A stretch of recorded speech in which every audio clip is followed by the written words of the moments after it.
Hello, I'm Daniel, and I've been fighting fires for over 10 years now. You'd think after a while, you'd get used to it. The heat, the noise, the chaos. But you don't. At least I haven't.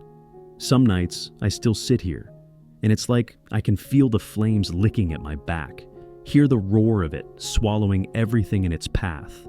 That smell of smoke, the ash. It never really leaves you. It gets in your skin, in your mind.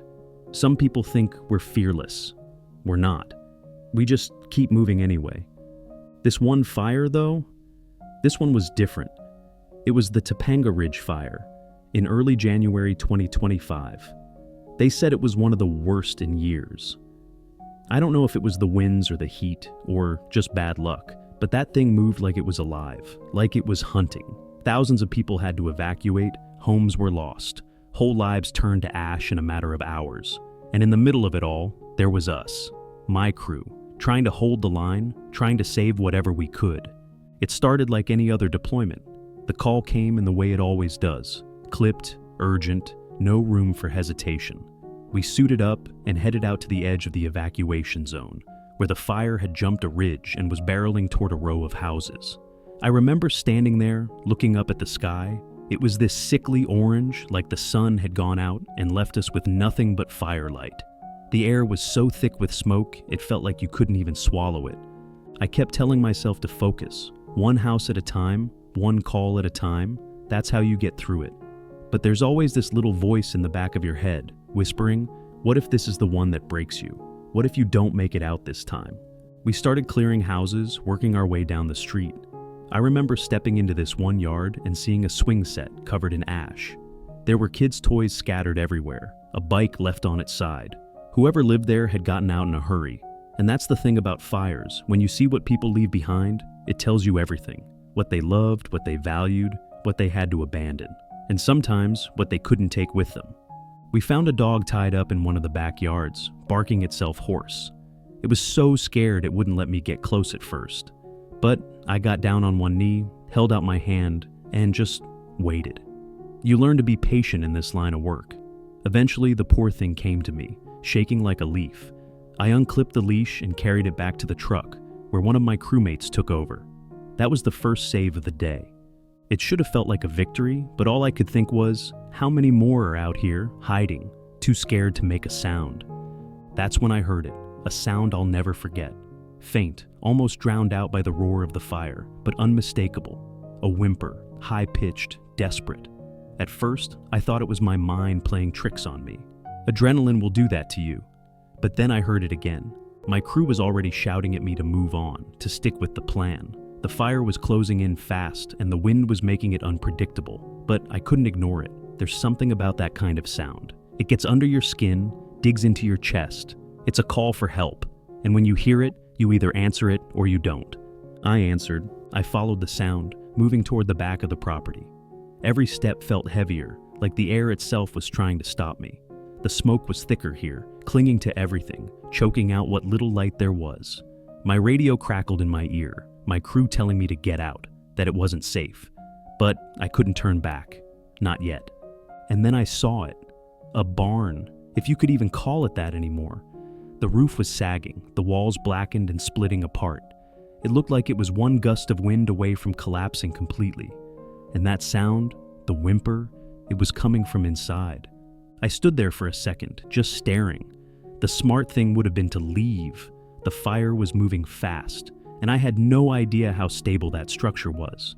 But I kept hearing it, that tiny, desperate sound, and I couldn't walk away. So I pulled my gear tighter, took a deep breath, and stepped through the barn door. It was worse than I thought. The heat hit me like a wall the second I stepped in. So intense it felt like it was burning right through my turnout gear. The air was thick with smoke, and the only light came from the fire creeping through the cracks in the walls. Every breath tasted like ash. I swept my flashlight across the floor, and that's when I saw her. A dog, a big one, a Great Pyrenees, I think. She was lying in the corner, half buried under a pile of debris. Her fur was scorched on one side, and she wasn't moving much, but her eyes were open. She was staring right at me, like she'd been waiting for someone to come. I crouched down, trying not to scare her, and that's when I saw what she was protecting. 4 tiny puppies huddled under her, their little bodies pressed so tightly together, it was like they thought they could disappear into each other. They weren't crying, they were barely even breathing. I remember whispering, "It's okay, girl, I've got you, I've got all of you." I don't even know if I was talking to her or myself at that point, but there wasn't time to think. The fire was getting closer, and the barn wasn't going to hold much longer. I tried to lift the debris off her, but it was heavier than it looked, and every second I spent struggling, the flames got closer. My heart was pounding so hard I thought it might burst. The roof was groaning, pieces of wood falling all around me, and that heat, it was like standing inside an oven. Finally, I got her free. She tried to stand, but her legs gave out. She'd been lying there too long, protecting her pups, and her body was too weak to carry her weight. I didn't even think. I just slipped my arms under her, lifted her onto my back, and wrapped the puppies in my jacket. They didn't make a sound. They just lay there, too still, too quiet. I turned and started running, but the way out wasn't as clear as it had been. The fire had moved faster than I expected, cutting off my path. I remember thinking, this is it. This is where it ends. But I didn't stop. You can't stop. You just keep moving forward, one step at a time, even when you're not sure if the next step is going to kill you. I could feel the heat on my back, the fire chasing us, licking at my boots. The barn was collapsing behind me, beams falling, sparks flying everywhere. The mother dog whimpered in my ear, and I tightened my grip on her, whispering, "Just hold on, we're almost there." And then we were out. I don't even remember how I got there, just this blinding rush of light and air as we broke through the smoke. My crew was waiting, shouting my name, and I collapsed onto the ground, coughing so hard I thought my chest might split open. Someone grabbed the mother dog off my back, and I watched as they wrapped her in a blanket and carried her to the medics. The puppies were still tucked in my jacket, their tiny bodies warm against mine, and for the first time, I let myself believe they might actually survive. I sat there for a while, just staring at the flames eating what was left of the barn. My hands were shaking, my whole body screaming at me to stop, to rest, but all I could think about was how close I'd come to losing them, how close I'd come to not making it out myself. And yet, somehow, we had. Somehow, we'd made it. When the medics took the mother dog and her pups from me, I felt empty. Not relieved, not proud, just hollow, like the adrenaline had drained out of my body and left nothing behind. I sat there on the ash-covered ground, staring at my hands. They were trembling, blackened with soot, but I couldn't seem to move them. It wasn't the first time I'd pulled something, or someone out of a fire, but this felt different. The shelter was just a few blocks away, set up in an old community center that had somehow escaped the fire's wrath. Volunteers rushed to meet us, their voices a mix of calm and urgency. They whisked the mother dog onto a stretcher, draped in a blanket, while another team carefully pried the puppies out of my jacket. I'd held them so close that I hadn't even realized how tightly I'd been gripping them, like letting go would somehow undo everything. I remember the way the mother dog looked at me before they carried her inside. Her eyes, cloudy with pain, exhaustion, but also something else. Something that broke me in a way I wasn't ready for. Gratitude. I don't know how to explain it. She couldn't speak, couldn't tell me how scared she'd been, how much it hurt, or how hard she'd fought to keep those puppies alive. But in that one look, she said all of it. And for the first time in years, I felt tears burning in my eyes. Not from the smoke, not from the fire, but from everything that had happened, from the weight of it all.